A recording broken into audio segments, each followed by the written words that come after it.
George Smith Patton nace el 11 de noviembre de 1885 en el seno de una familia aristocrática con profundas raíces militares. Su abuelo había luchado para la Confederación en la Guerra Civil. Desde niño, Patton fue criado en la admiración por los héroes militares del pasado, Julio César, Napoleón Bonaparte y, sobre todo, el general Robert E. Lee. Desde temprana edad mostró fascinación por las armas, los uniformes y las tácticas bélicas. Su madre le leía en voz alta sobre batallas históricas y George no tardó en memorizar mapas, movimientos tácticos y biografías de grandes comandantes. Se cuenta que a los 6 años ya jugaba a dirigir ejércitos de juguetes y que a los 10 años había escrito su primera composición sobre la batalla de Gettysburg. Patton ingresó primero en el Virginia Military Institute, pero su destino era West Point, la prestigiosa Academia Militar de los Estados Unidos. Ingresó en 1904, tras reprobar en su primer intento el examen de matemáticas. Pero el fracaso no lo detuvo. Se esforzó hasta dominar la materia y logró entrar al año siguiente. Durante su estancia en West Point, se destacó más por su espíritu competitivo y liderazgo que por sus notas académicas. Era un atleta consumado, especialmente en esgrima y equitación. Fue capitán del equipo de esgrima y representó a su país en los Juegos Olímpicos de Estocolmo en 1912, en pentatlón moderno, quedando en el 5º lugar general. Patton diseñó su propia espada para los combates de caballería, conocida como el modelo Patton de 1913, que sería adoptado oficialmente por el ejército. Antes de hacerse un nombre en las grandes guerras, Patton tuvo su bautismo de fuego en México, bajo el mando del general John J. Pershing, durante la expedición punitiva contra Pancho Villa. En mayo de 1916, lideró una patrulla que emboscó y mató a Julio Cárdenas, uno de los principales hombres de Villa. Fue la primera vez que un oficial estadounidense utilizó un automóvil en combate, lo que le valió notoriedad. Patton posó orgulloso junto al cuerpo de Cárdenas para una foto que aparecería en los periódicos de la época. En esta expedición, Patton adquirió el hábito de llevar 2 pistolas Colt, una de ellas con empuñadura de marfil, que se convertirían en su sello personal. Con la entrada de Estados Unidos en la Primera Guerra Mundial, Patton fue asignado al recién formado Cuerpo de Tanques. Sirvió nuevamente bajo Pershing en el frente occidental. Fue herido en combate durante la ofensiva de Meuse-Argonne en septiembre de 1918. Mientras dirigía a sus hombres desde el frente, demostró una combinación rara de valentía personal y visión táctica, creyendo que los tanques serían el futuro de la guerra terrestre. Fundó el primer centro de entrenamiento de tanques del ejército en Bourg, Francia. Mientras yacía herido en el campo, siguió gritando órdenes a sus tropas, rehusándose a ser evacuado hasta que la posición fuera asegurada. Después de la Gran Guerra, Patton se convirtió en un defensor incansable de la mecanización del ejército. Escribió ensayos sobre el futuro del combate blindado, influido por teóricos británicos como J.F.C. Fuller. Sin embargo, sus ideas eran consideradas demasiado radicales por algunos círculos militares conservadores. Durante este periodo, sirvió en diversos puestos administrativos y continuó su educación militar. También desarrolló su estilo de mando autoritario, con énfasis en la disciplina, el honor y la agresividad. En 1938, durante unas maniobras militares en Luisiana, simuló un ataque relámpago con tanques que dejó impresionado a Dwight D. Eisenhower, aunque ambos oficiales aún eran poco conocidos para la élite política. Europa arde. Alemania ha invadido Polonia, Francia cae, Inglaterra resiste, y Estados Unidos, arrastrado al conflicto tras el ataque a Pearl Harbor, se prepara para lanzar toda su fuerza al viejo mundo. Entre sus generales, uno avanza como una tromba de acero: George Smith Patton. El guerrero ha sido liberado. La entrada de Estados Unidos en la Segunda Guerra Mundial fue el catalizador que Patton había esperado durante décadas. Su primera gran oportunidad llegó con la Operación Torch, el desembarco aliado en el norte de África en noviembre de 1942. Inicialmente los estadounidenses sufrieron derrotas humillantes frente al Afrika Korps de Rommel, especialmente en Kasserine Pass. El general Fredendall fue destituido, y Patton fue enviado a tomar el mando del segundo cuerpo de ejército para restaurar el orden y el espíritu combativo. Patton llegó como un ciclón. Ordenó que los soldados afeitaran sus barbas, limpiaran sus uniformes y portaran casco en todo momento. No toleraba la desobediencia ni la mediocridad. En pocos días, el cuerpo había cambiado de actitud. El general no comandaba desde una oficina. Recorría el frente en su Jeep Dodge WC, apodado Lucky Forward, con una bandera de 3 estrellas ondeando y sus icónicas pistolas Colt al cinto.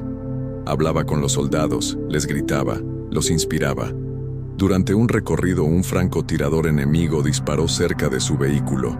Patton ordenó detenerse, se bajó y, con desprecio, orinó en dirección al enemigo. Aunque nunca se enfrentó directamente a Erwin Rommel, quien había regresado a Alemania por enfermedad, Patton estudió cada una de sus tácticas. En el Getar, aplicó esas enseñanzas con eficacia, deteniendo una gran ofensiva blindada alemana con la combinación de artillería y defensa agresiva. Tras la caída de Túnez, el Afrika Korps se rindió en mayo de 1943. La campaña fue la primera gran victoria aliada sobre fuerzas alemanas en tierra. Después del éxito en África, Patton fue elegido para liderar el 7º ejército en la invasión de Sicilia, junto al general británico Bernard Montgomery, que lideraba el Weychano ejército. Inicialmente los aliados debían avanzar juntos hacia el norte, pero Montgomery se retrasaba y Patton decidió actuar por su cuenta. Inició una ofensiva audaz hacia el oeste y luego al norte, liberando Palermo en cuestión de días y desatando una carrera hacia Messina. Patton avanzó con velocidad y audacia, utilizando maniobras envolventes, infiltraciones nocturnas y una presión constante. Llegó a Messina antes que Montgomery, ganando prestigio, pero también enemigos. La campaña de Sicilia fue un éxito táctico, pero dejó una sombra sobre su carrera. Durante una visita a un hospital de campaña, Patton encontró a un soldado con síntomas de fatiga de combate, lo que hoy se conoce como trastorno por estrés postraumático. Al verlo sin heridas físicas, Patton lo acusó de cobardía, lo abofeteó y lo expulsó de la tienda. El incidente no fue aislado. Lo repitió días después con otro soldado. La noticia llegó hasta el general Eisenhower, comandante supremo aliado, quien obligó a Patton a disculparse con los soldados y el personal médico. Aunque no fue retirado oficialmente, fue apartado de la siguiente gran operación aliada, el desembarco en Normandía. Mientras los aliados preparaban el día D, Patton fue colocado al frente de una operación de engaño. El primer grupo de ejército de Estados Unidos, una unidad ficticia con tanques inflables, señales de radio falsas y campamentos vacíos. Los alemanes, convencidos de que Patton lideraría la invasión real, pensaron que el desembarco de Normandía era una distracción, esperando un ataque mayor en Calais. Este engaño, conocido como Operación Fortitude, fue crucial para el éxito del desembarco en Normandía. Después de semanas de combates encarnizados en las playas normandas, los aliados necesitaban una ruptura. El 25 de julio, bajo un bombardeo masivo, se lanzó la Operación Cobra, diseñada para romper las líneas alemanas al suroeste de Saint-Lô. Fue entonces cuando el tercer ejército de Patton fue finalmente liberado. En cuestión de horas, Patton inició lo que se convertiría en uno de los avances más veloces de la guerra moderna. A diferencia de otros generales, él no se detenía a consolidar el terreno. Atacaba, giraba, cortaba suministros y seguía avanzando. Durante agosto, Patton condujo a su ejército por casi 500 kilómetros en pocas semanas. Liberó ciudad tras ciudad, cruzó el Loira, cercó a millares de tropas enemigas en el bolsillo de Falaise y empujó a los alemanes hacia el este.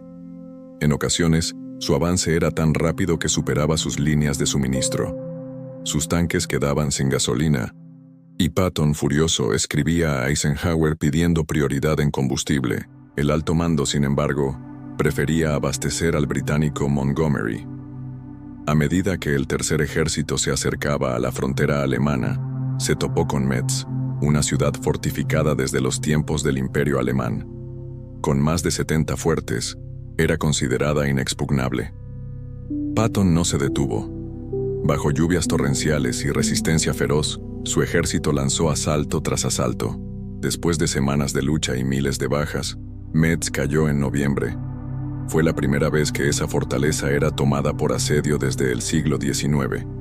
En diciembre, los alemanes lanzaron su última gran ofensiva, la Batalla de las Ardenas.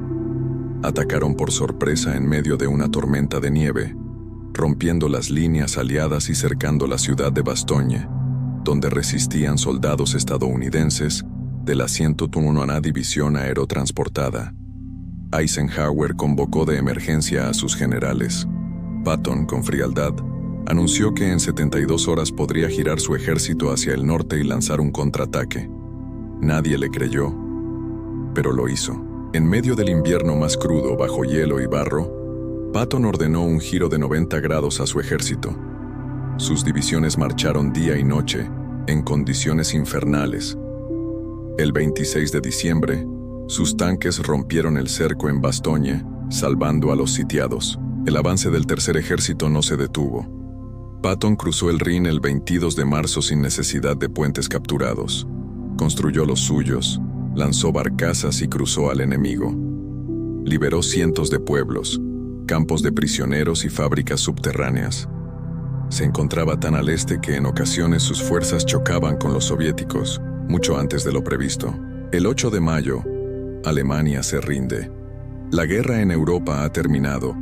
El tercer ejército había capturado más de 800.000 soldados enemigos, recorrido más de 2.000 kilómetros y liberado más territorio que ningún otro cuerpo estadounidense. Patton, sin embargo, no celebraba. Sentía que la victoria había sido incompleta, limitada por la diplomacia. Para él el objetivo era destruir al enemigo sin restricciones, y ahora el nuevo enemigo estaba al este, la Unión Soviética. Tras la rendición alemana, Patton fue nombrado gobernador militar de Baviera, una posición administrativa dentro del gobierno de ocupación estadounidense en Alemania. El puesto requería sensibilidad política y manejo civil, justo lo opuesto a lo que Patton había sido toda su vida. Desde el principio, el general se mostró hostil a la desmilitarización forzada, a la burocracia impuesta y a los juicios sumarios de nazis de bajo rango. Argumentaba que muchos funcionarios alemanes solo habían seguido órdenes para conservar sus empleos y que reemplazarlos con personas sin experiencia solo retrasaría la reconstrucción. Frase polémica. Los nazis son como los demócratas y republicanos. Todos tienen un partido, pero eso no los convierte en criminales. Estas declaraciones, reproducidas por la prensa estadounidense, provocaron un escándalo político. Patton fue llamado a rendir cuentas ante Eisenhower, quien le exigió moderar sus opiniones. Pero el viejo guerrero, fiel a sí mismo, no se contuvo. Criticó duramente el pacto entre los aliados y los soviéticos, acusando a Washington y Londres de entregar media Europa a Stalin. Frase célebre: hemos derrotado al enemigo equivocado. Deberíamos dar la vuelta y luchar contra los rusos mientras aún podemos. Sus declaraciones iban en contra de toda la política exterior de posguerra. La presión política creció, y Eisenhower, quien apreciaba a Patton pero debía mantener la estabilidad, lo destituyó de su cargo en octubre de 1945. Fue reasignado como comandante del 15º Ejército, una unidad sin tropas de combate dedicada a escribir la historia oficial de la guerra. Anécdota amarga. Patton dijo entonces: me han puesto a escribir la historia, cuando yo soy quien la hace. El 9 de diciembre, Patton decidió salir a cazar faisanes cerca de Mannheim. Viajaba en su Cadillac con su jefe de Estado Mayor, el general Hobart Gay, un chofer y un guía. Al cruzar una vía ferroviaria en las afueras de la ciudad, un camión militar giró sin mirar e impactó el vehículo de Patton. Todos los pasajeros salieron ilesos, excepto Patton. Golpeado violentamente en el cuello, el general sufrió una fractura en la tercera y cuarta vértebra cervical. Quedó paralizado del cuello hacia abajo. Fue trasladado al hospital de Heidelberg. Durante 12 días luchó por su vida. Estaba lúcido, hablaba con dificultad y recibió la visita de su esposa Beatriz, traída desde Estados Unidos. Por deseo propio, Patton fue enterrado junto a sus hombres, no en suelo estadounidense, sino en el cementerio militar de Hamm, Luxemburgo, junto a los soldados caídos del Tercer Ejército. Su tumba, a diferencia de las demás, está al frente, separada, como si aún los estuviera liderando. Anécdota simbólica. Durante décadas, los veteranos del Tercer Ejército han visitado esa tumba cada 8 de mayo, aniversario del Día de la Victoria.